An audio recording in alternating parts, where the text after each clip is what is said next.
Assalamu alaikum wa rahmatullahi wa barakatuhu. And welcome, everyone. Yes, welcome to the deep dive. We are really thrilled to have you with us today because we are going on a truly fascinating journey. We really are. It's a big one. It is.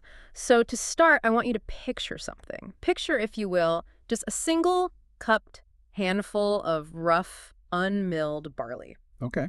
Imagine holding it in, the dusty, sun-baked markets of 7th century Medina. It's a profoundly localized, incredibly physical object. Right. Very tangible. Exactly. You can feel the weight of the grain, the rough texture against your skin, and most importantly, you feel the absolute immediacy of handing it directly, palm to palm, to a neighbor who might not have enough to eat that night. Which is such a visceral transaction. It is. It's immediate. But now, hold that image in your mind and fast forward roughly 1,400 years to our current reality. Things look a bit different. Just a bit. That exact same handful of barley has been completely abstracted.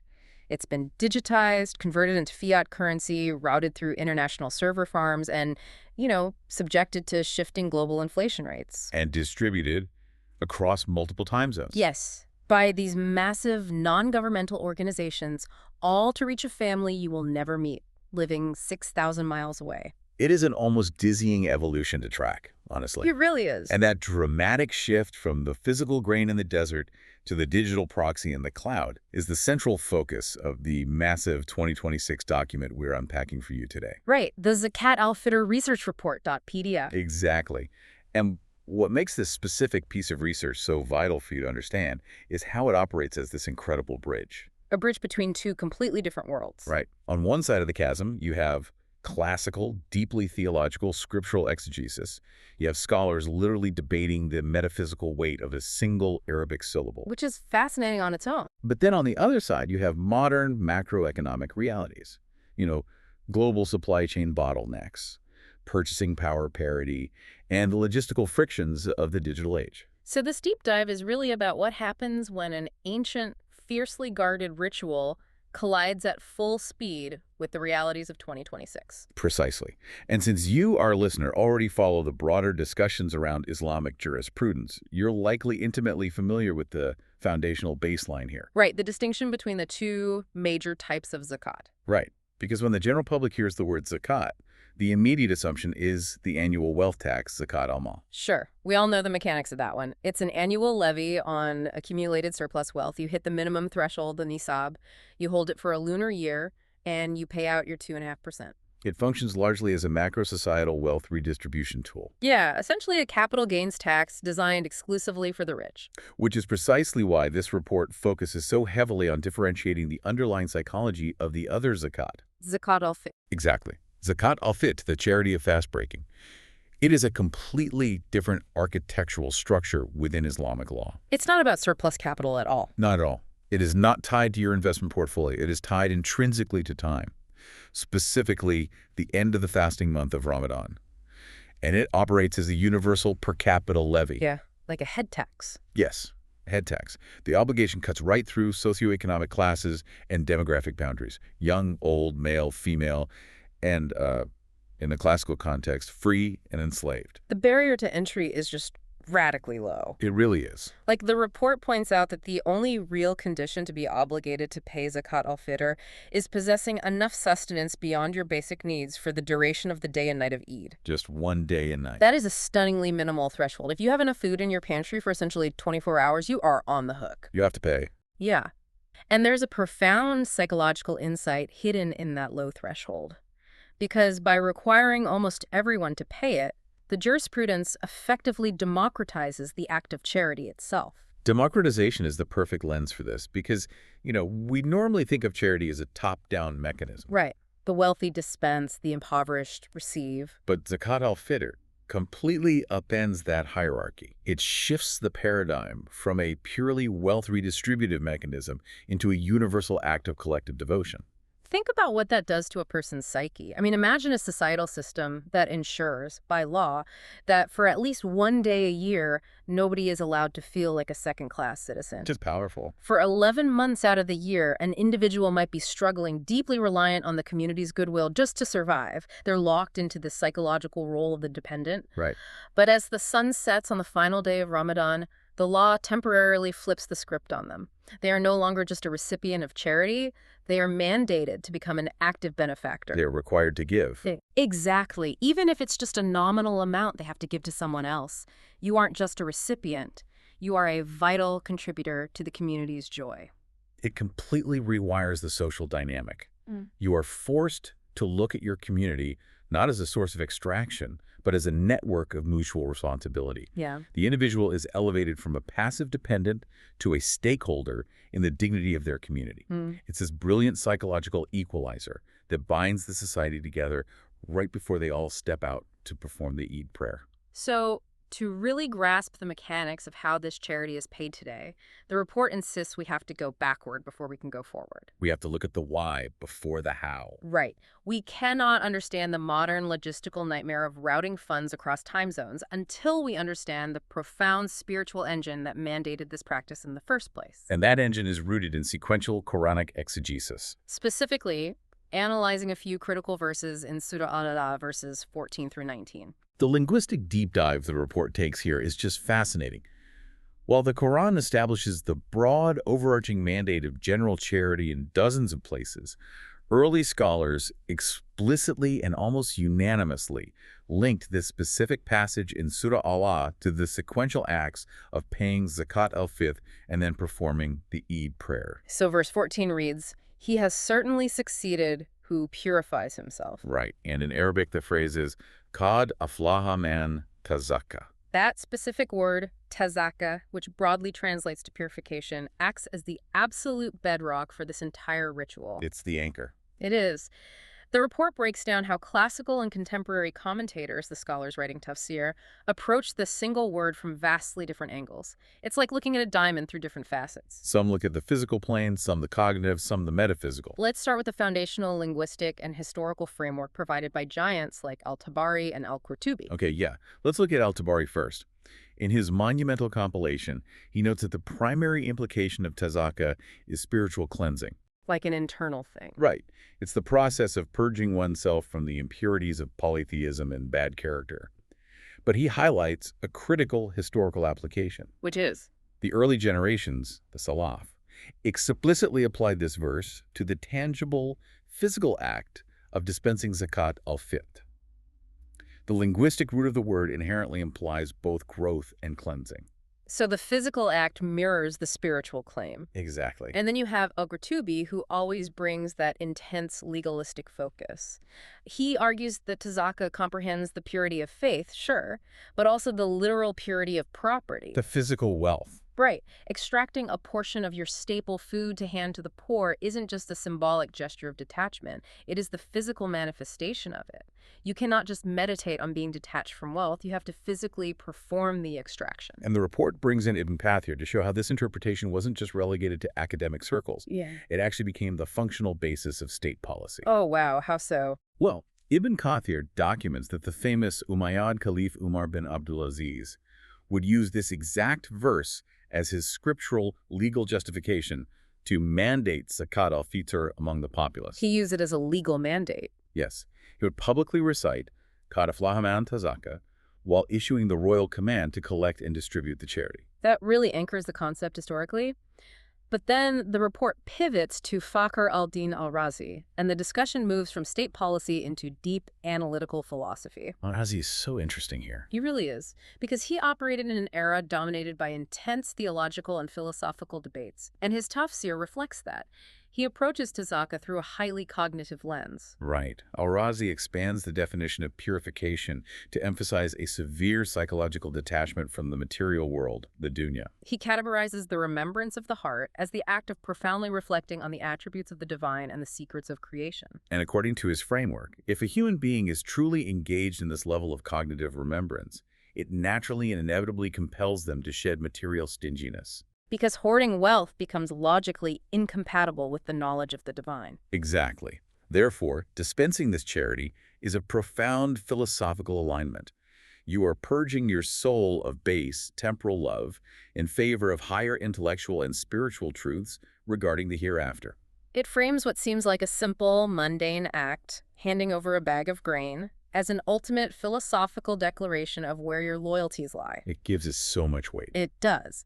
But the intellectual history doesn't stop in the medieval period. The report pulls these classical concepts forward into the 20th and 21st centuries, examining the work of thinkers like Sayyid Qutb. Quadda approaches the concept of tazaka through an uncompromising lens of social justice. Very different from Al-Razi. Very different. In his commentary, he views this verse as a tool for systemic liberation. He argues that true purification requires humanity to aggressively break free from what he vividly describes as the stinking swamp of material obsession. The stinking swamp. That is quite a phrase. It's very evocative. And he also talks about the childish ideas of hoarding wealth. For Qutb, Zakat Al Fitr isn't just about an individual feeling spiritually clean.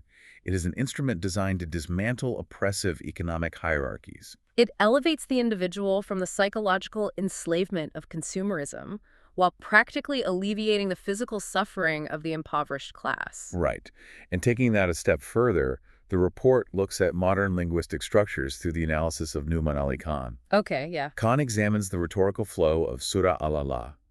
The surah begins by commanding the glorification of Allah, the concept of tanzih. Which is acknowledging the absolute perfection of the divine, free from any humanly conceived flaws. Correct. And Khan connects this to the human imperative. If the divine is perfect and elevated, human beings must equalize themselves before him. Oh, that's interesting. By paying this specific charity, you are functionally stripping away the racial, tribal, and economic hierarchies that naturally form in society. So, you pay the tax, you remove the economic barrier for your neighbor, and then you stand shoulder to shoulder in the Eid prayer, embodying absolute human equality. That's the goal. Okay, I have to pause here, though. Sure. Because looking at all these brilliant scholars, Al-Razi talking about cognitive detachment, Qutb talking about systemic liberation, a glaring question arises. What's that? If purification, this tazaka, is ultimately an internal spiritual state of the heart and mind, why does it strictly require the physical parting of wealth? I mean, why isn't a sincere, intense prayer or a deep period of fasting and meditation sufficient to achieve this specific purification? That is the big question. And the answer to that lies in the sequential mandate of the verses themselves, which is something the classical commentators obsessed over. Just sequence. Yes, the justification for the physical requirement is embedded in the grammar of the very next verse, verse 15, and the concluding verses of the surah, 16 through 19. So verse 15 reads, and mentions the name of his Lord and prays. Right. And scholars heavily emphasize the chronological imperative hidden in the Arabic conjunction used here. The fa. Yes, the fa, which translates to then or and consequently. And that single letter is legally binding. Completely binding. Yeah. It connects the acts in a strict timeline. The purification, the physical act of dispensing the charity, must precede the prayer. It's not just a nice poetic flow. No, it is an inherently functional legal command because, think about it, if the charity is dispensed after the prayer, it fundamentally fails to achieve its primary communal objective. Right. A sincere internal prayer is vital for the individual, of course. But an internal prayer does not put food on the table of a starving neighbor on a day of universal communal celebration. You can't eat a prayer. Exactly. The physical problem on the ground requires a physical intervention. So if you don't physically hand over the grain or the cash before the prayer begins, your neighbor is spending the morning of Eid distracted, anxious, and humiliatingly pursuing basic sustenance while everyone else is celebrating. Which ruins the entire point of the day. Right. The physical activation validates the spiritual claim. And that brings us to the human diagnostic in verses 16 through 19. Yes, the diagnostic. The verses read, "But you prefer the worldly life, while the hereafter is better and more lasting. Indeed, this is in the former scriptures, the scriptures of Abraham and Moses."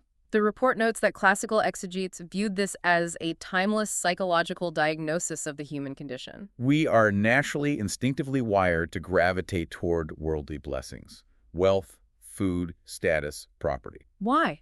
Because they are tactile, they're visible, they offer immediate gratification. Exactly. whereas the rewards of the spiritual life, the hereafter, are unseen and delayed. So Zakat Al Fitr is essentially a mandated annual exercise in delayed gratification. That's a great way to put it. By willfully forcing yourself to part with highly valued physical sustenance, especially right at the end of a month of fasting where food has been the central focus of your discipline, you are actively training your cognitive pathways to overcome the deceptive allure of the immediate visible world. You are investing in an unseen reality. And the fact that the text explicitly traces this doctrine back to the ancient scrolls of Abraham and Moses proves that this paradigm of wealth purification isn't like a novel Islamic invention. No, it's the universal foundational curriculum of monotheism. That philosophical groundwork is stunning, but it only gives us the why and the broad sequence. Right, the Quran gives the framework. Exactly. The Quran tells us to purify and then pray, but if you are a Muslim living in Medina in the 7th century or New York in 2026, you need specifics. Need the logistics. How do we know exactly who is supposed to pay? What specific items are acceptable? What is the exact minute the deadline hits? The broad Quranic principles don't give us the itemized receipt. No, they don't.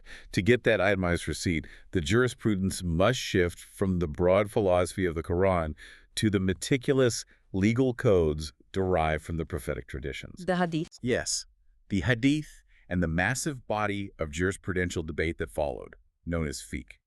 The exact specifics of Zakat Al Fitr are overwhelmingly derived from the prophetic Sunnah, meticulously recorded and verified in the canonical Hadith collections. And the absolute anchor for all of this legislation is a primary narration from Abdullah ibn Umar found in Sahih al-Bukhari. It's the core text. According to his account, the Prophet made it incumbent on every male or female, free man or slave, to pay 1 sava dates or barley as Zakat al Fitr and ordered it to be paid before the people went out to offer the Eid prayer.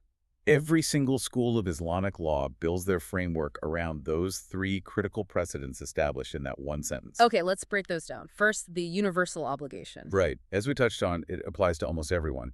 Historically, the head of the household was legally responsible for paying on behalf of all their dependents, which brilliantly ensured total societal coverage. Second, it establishes the baseline quantity and typology, 1 sav of regional staple foods. And we really need to define a sa clearly here, because it is the source of massive modern controversy. Oh, absolutely. So a sa is a volumetric measure. It's generally understood as 4 double handfuls scooped up by an average-sized man. Volume, not weight. That is a crucial distinction to hold on to for later. Right. The profit measured by the space the food took up, not how heavy it was on a scale. And third, the narration establishes the strict temporal deadline. The absolute cutoff point for this transaction to be classified as Zakat Al Fitr is the moment the Imam steps forward to commence the Eid prayer.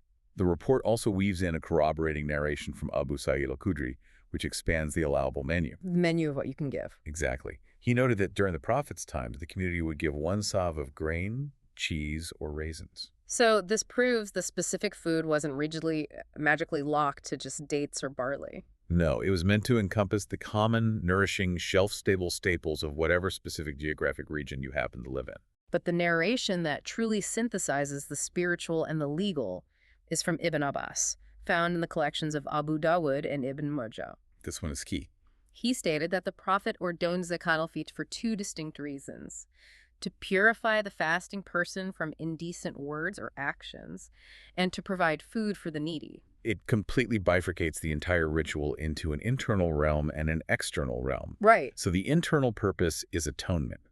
Because no matter how disciplined you are during the 30 days of Ramadan, human nature dictates there will be minor infractions. Moments of impatience, a burst of anger, idle gossip.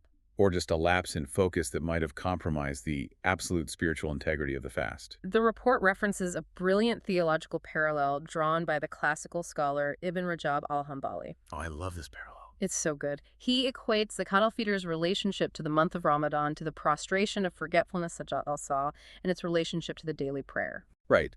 If you make a minor mistake in your daily prayer, you perform an extra prostration at the end to cover the error and validate the whole prayer. If we map that onto our modern digital lives, it is the perfect equivalent of a software patch. A software patch. Yes. You've spent 30 days writing this massive, complex code representing your fast. Inevitably, there are syntax errors, minor glitches, and typos. Bound to happen. Zakat Al Fitr is the spell check, the final patch that runs at the 11th hour, fixing all those minor coding errors so that when you present the final product to the divine, it operates perfectly. That is exactly how the classical jurists viewed it, as a non-negotiable spiritual sealant. And what about the external realm? The external social purpose is denoted by the specific Arabic phrase, tumatan lil masakin, food for the needy. The goal is the total eradication of hunger on a day of universal celebration. So simple, yet so profound. And furthermore, this specific hadith of Ibn Abbas legally cements the severe consequence of missing the deadline. It explicitly states that if the charity is paid before the prayer, it is accepted as the purifying zakat. But if you walk in late and hand it over after the prayer is concluded, it does not count toward the specific purification of your 30-day fast. It's just general charity then. Exactly. It is merely recorded as general voluntary charity. You miss the software update window, and your code remains glitchy. Wow. So those are the foundational rules from the texts. But as anyone who studies law knows, translating broad mandates into an actionable legal framework for millions of people across different cultures creates friction. Endless friction. The report dives into the detailed fiqh, revealing how the major Sunni schools of thought engaged in serious debate over the edge cases. For instance, the divergence over who actually has to pay. Well, we noted earlier that there is unanimous consensus that paying is an obligatory duty. The historian al-Dahabi documented the rigorous exactitude of the early generations regarding this. They didn't take it lightly. Not at all. They did not view this as a casual, optional transaction. It was a critical rite of passage. But the divergence among the scholars occurs on the exact financial threshold required to trigger that obligation. The report outlines two major legal camps here. Right. The majority view, which comprises the Maliki, Shafi'i, and Hanbali schools, enforces a radically inclusive threshold. They rule that the obligation falls on any individual who possesses just one saz of food beyond what is strictly needed for their basic sustenance for one single day and night, the day and night of Eid. Which leads to a fascinating sociological outcome. Tell me about it. An individual who for 364 days of the year is legally classified as impoverished and eligible to receive state charity might suddenly find themselves legally obligated to give charity on this one specific morning, simply because they have a tiny surplus of grain in their cupboard. It forcefully enacts that psychological shift we discussed earlier. It maximizes societal participation. Yes, but the Hanafi school looks at that exact same scenario and pushes back hard on the logic.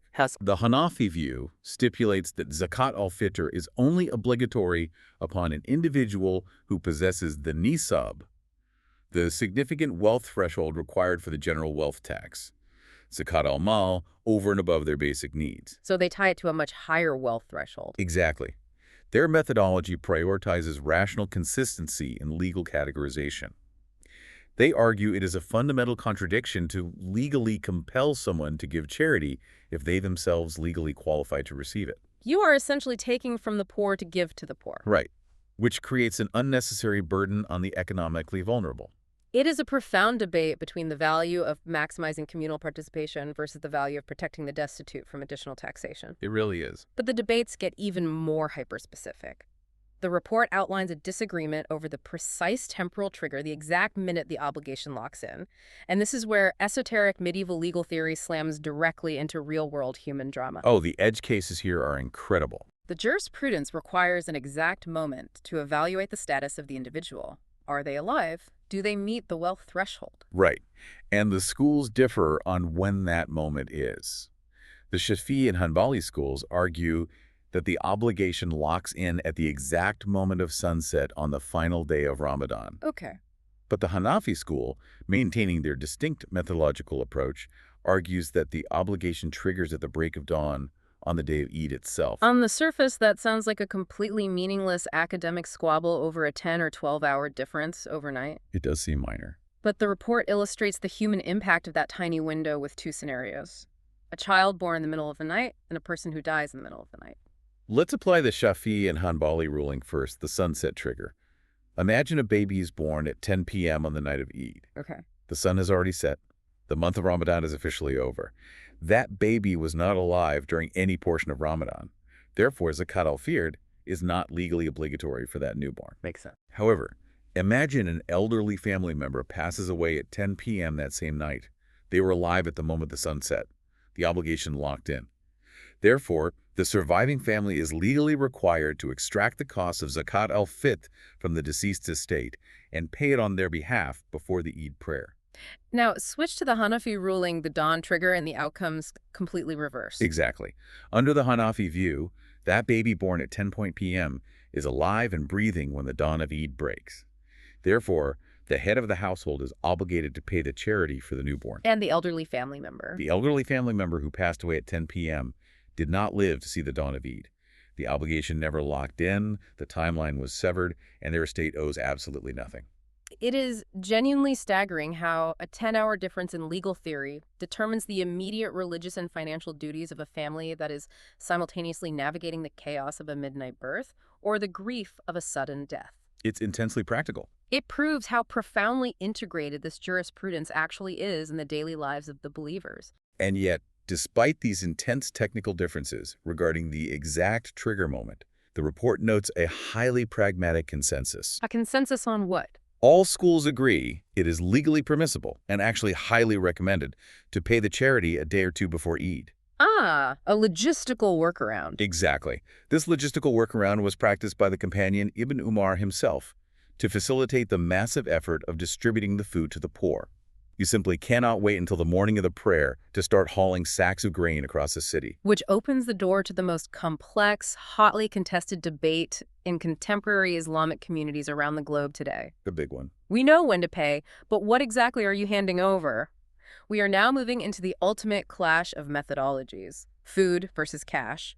Can the modern believer substitute the Prophet's specific volumetric food measure with modern fiat currency? This is where the translation of 7th century agrarian practices into 2026 digital realities creates maximum friction. It's the core conflict of the report. And it begins with a fundamental mathematical problem that the report calls the volumetric versus gravimetric gap. Explain the physics of that gap for us, because it fundamentally breaks modern attempts at standardization. Well, as we established, the Prophet prescribed one say, which is a unit of volume 4 cupped double handfuls. It measures how much space the food occupies. Right. But modern global commerce, international NGOs, and your local supermarket do not sell commodities by the handful. They sell them by standardized weight, kilograms or pounds. Okay, I see where this is going. The problem is that different commodities have radically different physical densities. Therefore, the physical weight of a volumetric say inherently fluctuates depending on what you are measuring. So if you fill a bowl with dense, moist, heavy medjool dates, it is going to weigh significantly more on a scale than if you fill that exact same bowl with light, dry, airy barley. Exactly. The volume is identical, but the mass is completely different. Right. The report actually provides a table of estimated modern weight conversions to illustrate the headache this causes jurists. Let's hear some numbers. A standard volumetric saz of rice might weigh anywhere from 2.5 to 3 kilograms. Wheat might come in lighter at 2.25 to 2.5 kilos. Dates and raisins range from 2.5 to 3 kilos. Barley is roughly 2.4 kilos. That's a huge variance. It is. So when modern national feed councils attempt to issue a standardized edict, for example, telling the entire country to simply donate 3 kilograms of food, they are inevitably creating a minor methodological discrepancy from the classical exactitude. They are prioritizing operational simplicity over precise volumetric adherence. It's an operational compromise. But the much larger, far more explosive debate is whether you can bypass the physical food entirely. Right. The cash question. Can you just calculate the market value of those 3 kilograms of rice and hand a poor person a $10 bill? The report impartially breaks down this core ideological divide, starting with the strict textualist view championed by the majority of the Maliki, Shafi'i, and Hanbali schools. And their view is absolute and uncompromising. The payment must be made in physical food. No cash. No cash. Their reasoning is rigorously textual, deeply historically contextualized, and fiercely protective of the ritual's integrity. They point out a glaring historical fact. Which is? During the time of the Prophet and the early companions, highly developed currency, gold dinars and silver dirhams, was readily available. The markets of Medina were highly monetized. It wasn't just a barter economy. Exactly. Yeah. Yet, despite the availability of cash, the Prophet explicitly mandated the payment in food. Imam Malik ibn Anas stated unequivocally that giving monetary value simply does not suffice because it directly deviates from the explicit prophetic command. Right. Imam al-Shafi'i and Ahmad ibn Hanbal argued a broader theological principle regarding acts of worship known as ibadah. They posited that specific rituals must be executed exactly as prescribed by the lawgiver. You can't just change it. Human beings do not have the authority to rationalize alternative methods based on perceived convenience. Substituting cash for food alters the prescribed physical form of the worship. It's treating the medium as an inextricable part of the message. The physicality of the food, the carrying of it, the handing it over, is intrinsic to the ritual itself. But directly opposing this is the rationalist or contextual view, championed primarily by the Hanafi school. Right. The Hanafis lean heavily on this concept of maqasid al-sharia. If you look at Islamic finance or legal theory, you recognize this as the pursuit of the higher objectives, Yeah. the overarching spirit or intent of the law, rather than a rigid adherence to the literal letter. Precisely. Imam al-Sarakhsi, one of the leading historical Hanafi jurists, argued that the ultimate explicitly stated objective of the Prophet's command was to enrich the poor and fulfill their immediate needs on the day of Eid. Okay. The Hanafis argue that in a highly monetized, non-agrarian economy, cash achieves that specific objective far more effectively and far more mercifully than raw grain. The report makes a devastatingly practical point here. Imagine giving a destitute, homeless person in modern-day Manhattan or London 3 kilograms of raw, unmilled barley. It's absurd. You haven't enriched them, you've actually burdened them. They don't have a mill to process the grain, they don't have an oven to bake the bread. Right. They now have to waste their Eid morning wandering the streets trying to find a merchant willing to barter raw barley for cash, usually at a massive loss, just so they can buy what they actually need. Cash, on the other hand, empowers the recipient. It allows them to immediately purchase hot, cooked meals, buy clothing for their children, or pay for urgent medical necessities. So it is a fundamental philosophical debate between fidelity to the prescribed form of the ritual versus fidelity to the compassionate function of the charity. Exactly. And to navigate this paralyzing binary, the report introduces the synthesis of Ibn Taymiyyah. Ibn Taymiyyah is fascinating here because he operates traditionally within the notoriously strict Hanbali school, yet he deviates from their text-only approach on this issue to offer a highly pragmatic middle ground. He really threads the needle. Ibn Taymiyyah concluded that paying in cash without a valid, compelling reason is strictly forbidden. To preserve the sunnah. Yes, to preserve the original prophetic sunnah and prevent the erosion of the physical ritual. However, he introduces 2 legal caveats, maslaha and haja. Benefit and necessity. Right. Paying in cash becomes entirely permissible, and in some cases preferred, if it serves a clear overriding benefit maslaha, or if it is driven by absolute necessity haja. If the impoverished population explicitly requires cash to secure cooked food, shelter, or medicine, forcing them to accept raw grain actively defeats the compassionate spirit of the legislation. The report actually praises his fatwa as a masterclass in synthesizing textual fidelity with immediate social utility. But the report reveals something even more fascinating.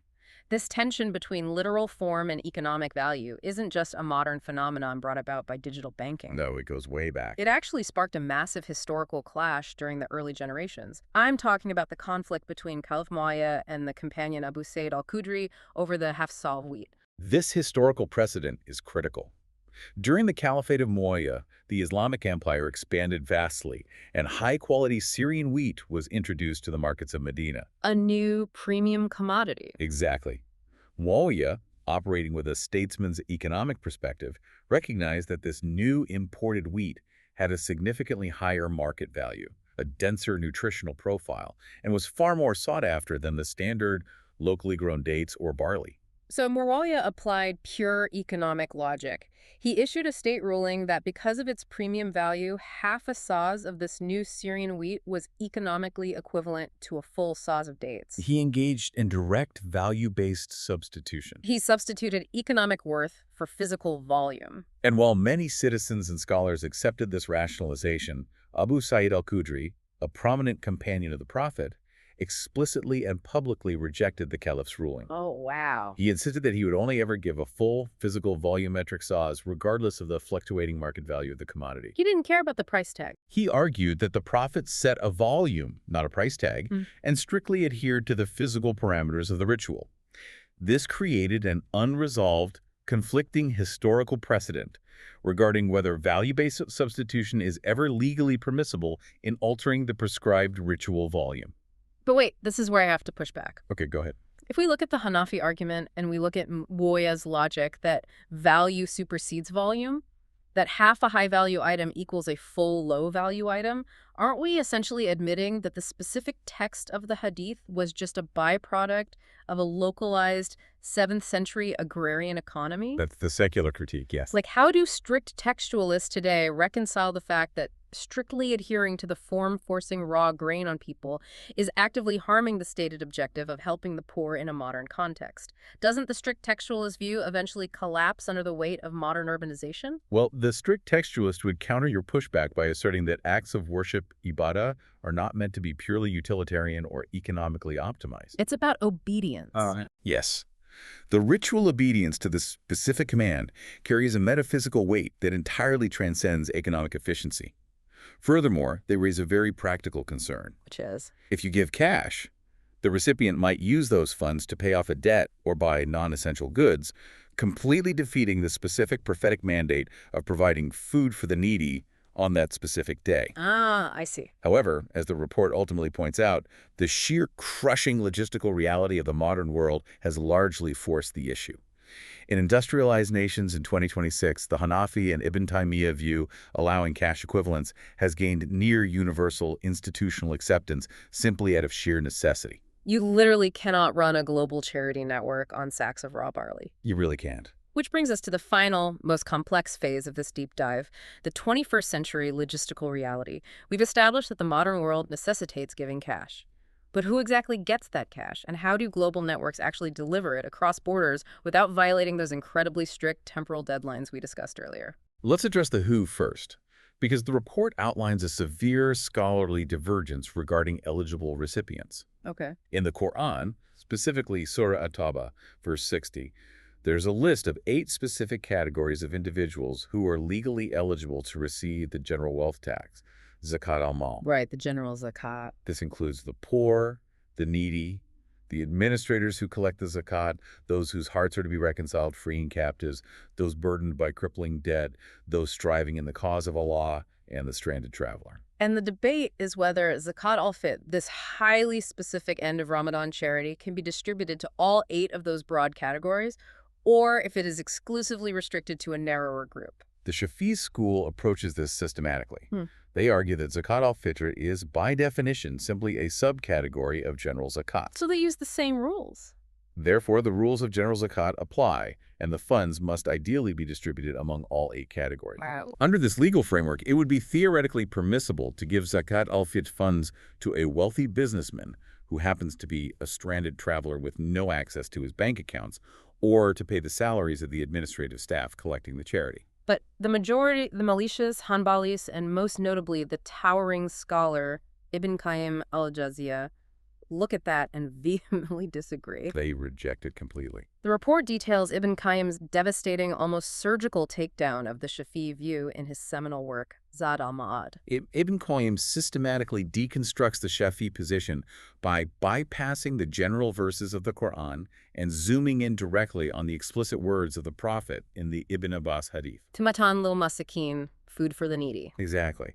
He argues that by specifically and exclusively designating the needy for this particular charity, the Prophet intentionally and legally excluded the other 7 categories. You cannot use a general rule from Surah Tawbah to override a highly specific, highly contextualized command from the Sunnah. It's a very strong argument.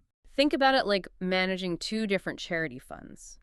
The Shafi'i view treats Zakat Al Fitr like a massive general disaster relief fund, where the money is pooled and can legally be used to pay the charity's electric bill, cover administrative salaries, and buy supplies. Right. Ibn Qayyim is saying, no, this is a hyper-targeted grant meant exclusively to buy a destitute family their Thanksgiving dinner. Do not touch the dinner money to pay the light bill. That's a perfect analogy. The entire singular point of this specific fund is to ensure nobody is begging for food on the day of Eid.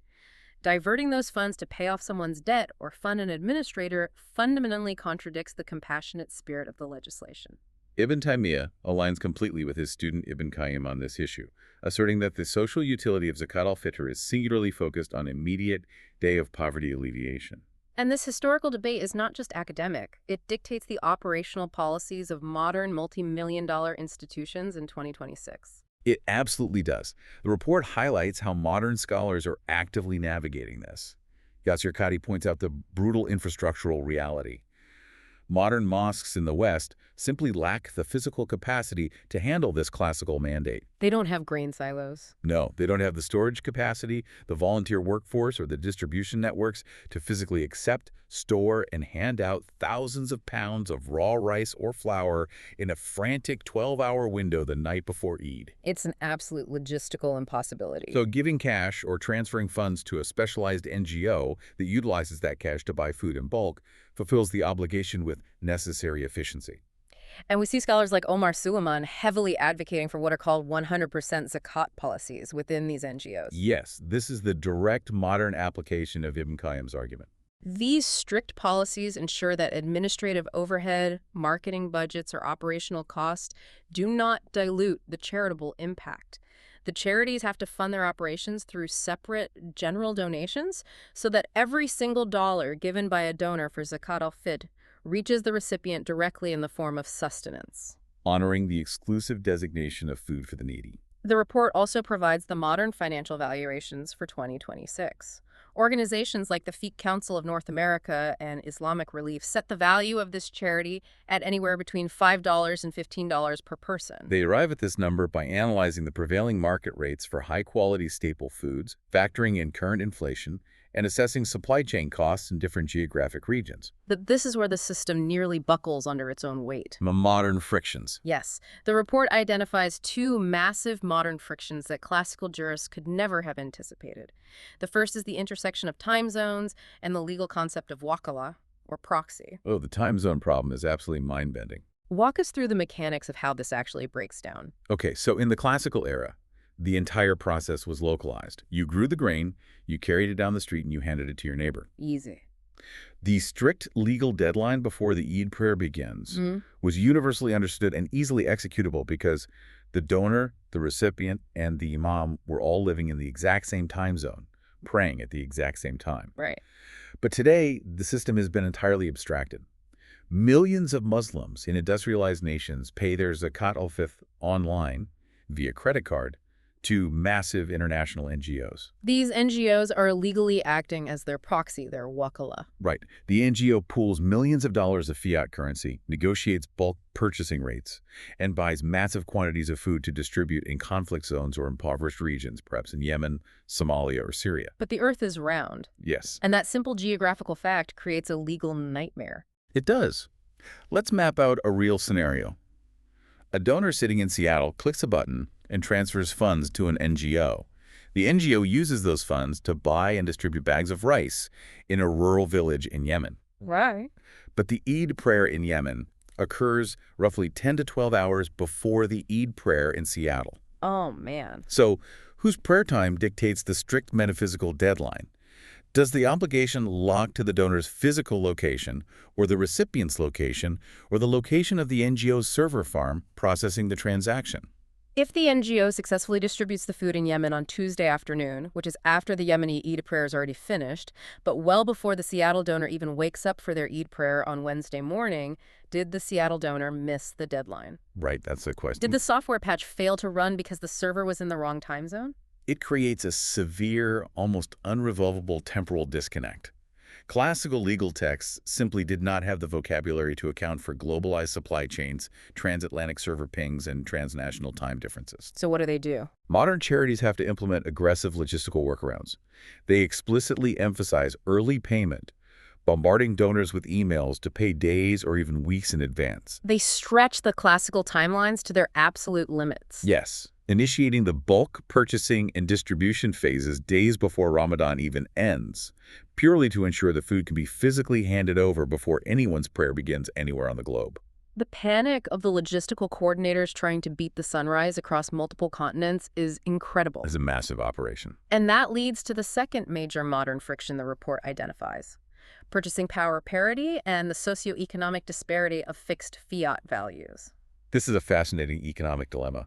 As we noted, Fiat councils in the United States might set the monetary equivalent at $15 based on the cost of a high-quality volumetric size of food in an American supermarket. Right. But when that American donor transfers their $15 to an international charity operating in a developing nation, that specific amount of fiat currency possesses massive purchasing power parity. In rural Somalia, $15 doesn't just buy one sa, roughly 3 kilograms of local rice. It might buy 10 to 15 kilograms of rice. So the theological question the report raises is profound. Is the religious obligation anchored to the monetary cost in the donor's wealthy zip code, or the physical cost of the food in the recipient's impoverished village? You are legally obligated by the Hadith to give one sas. If your $15 buys 5 sas in Somalia, have you fulfilled your obligation 5 times over? Right. Are you covering the obligation for 4 other random people?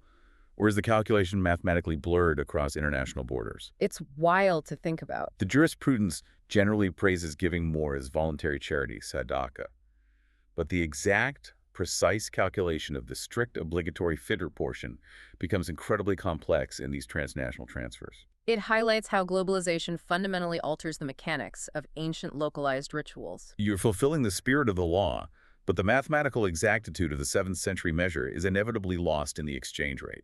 This has been an incredibly dense, fascinating exploration. We have to bring this massive journey full circle. We covered a lot of ground. We started by looking at a handful of rough barley in the dusty markets of Medina, and we ended up analyzing global supply chains, international server proxies, and purchasing power parity. Quite a leap. But synthesizing all of this data, the 2026 report makes one thing abundantly clear.